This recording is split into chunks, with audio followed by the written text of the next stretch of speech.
நீங்க சொல்றத பார்த்தா மீன ராசி மீன லக்னத்துக்காரங்களுக்காக உழைக்கிறவங்கள அவங்களுக்காக கடமை செய்யறவங்களை விட இவங்களுக்கு ஆறுதல் சொல்றாங்க பாத்தீங்களா, அவங்க குறைகளை பத்தி இவங்க பெருசா எடுத்துக்கொள்ளாம இருக்காங்களா? இவங்க யார் ஆறுதல் சொல்றாங்களோ அவங்க குறைய இவங்க பெருசா எடுத்துக்க மாட்டாங்களா? இவங்க குறைய பத்தி பெருசா தெரியாம பேசுறவங்க, இவங்களுக்கு குறைய இல்லைன்னு சொல்லிட்டு பேசுறவங்ககிட்ட இவங்க ரொம்ப அவங்கள விரும்புவாங்களா? இவங்களுக்கு எல்லாம் தெரிஞ்ச மாதிரியும் இவங்க குடும்பத்தார் தான் இவரை பற்றி சரியா புரிஞ்சுக்கல அப்படிங்கிற மாதிரி பேசுற மத்தவங்களை இவங்க அவங்க மனதுக்கு அவங்க கிட்ட அவங்க மனதை பறி கொடுத்துருவாங்களா? இவங்க உழைக்கிறவங்களை விட இவங்களுக்காக கடமை செய்யறவங்கள விட அந்த ரெண்டு தன்மை இருக்கவங்கள விட அவங்க ரெண்டு பேர் தானே இவங்க நன்மை செய்யறாங்க. அதை விட்டுட்டு இவங்களுக்கும் ஆறுதல் சொல்றவங்க,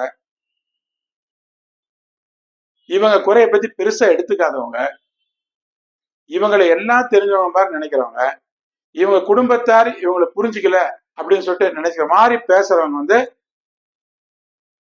இவங்க மனசை பறிச்சிருவாங்களா? கண்டிப்பா. இவங்க மனசை பறிக்கிறவங்க அந்த டெக்னிக் தெரிஞ்சவங்கள தான் இருப்பாங்க. நிறைய பேர் மூணாவது நபர்கள் ஒரு கணவன் மனைவிக்குள்ள யாரோ ஒருத்தரை தான் கட்டுப்பாட்டுக்குள்ள கொண்டு வரணும்னா இந்த டெக்னிக் தான் ஃபாலோ பண்ணுவாங்க. அதுல இவங்க மயங்கிடுவாங்க. அதனால இவங்க மனதை அந்த மாதிரி இருக்கவங்க ஈஸியா பறிச்சிடலாம். நல்லா அதுல போட்டு உக்காந்துக்கலாம். இவங்க மனசுல நல்லா போட்டு பெட்டு போட்டு படுத்துடலாம். அப்படி செய்யறவங்க நிச்சயமா உண்மையானவங்க இல்லைங்கிறது இவங்களுக்கு நல்லா தெரியும். அவங்க நல்லவங்க இல்லைங்கிறது இவங்க நல்லா தெரியும்.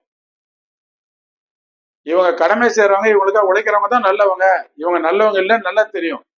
ஆனா இவங்க குறைய இவங்க பேசுறாங்க. இவங்களுக்காக கடமை செய்யறவங்களும் இவங்களுக்காக குறைய பேசுறாங்க. ஆனா அந்த மூணாவது பார்ட்டி இல்லைங்க உங்ககிட்ட குறை இல்லைங்க, அவங்க குடும்பத்தார் தான் தப்பா எடுத்துக்கிறாங்க. அந்த ஒரே ஒரு பாயிண்ட் அதை வச்சு இவங்களை புகழ்றாங்க பாத்தீங்களா, அது இவங்க அடிமையாயிடுவாங்க. இது அவங்க குடும்பத்தார் நல்லா புரிஞ்சுக்கணும், இவங்களும் நல்லா புரிஞ்சுக்கணும்.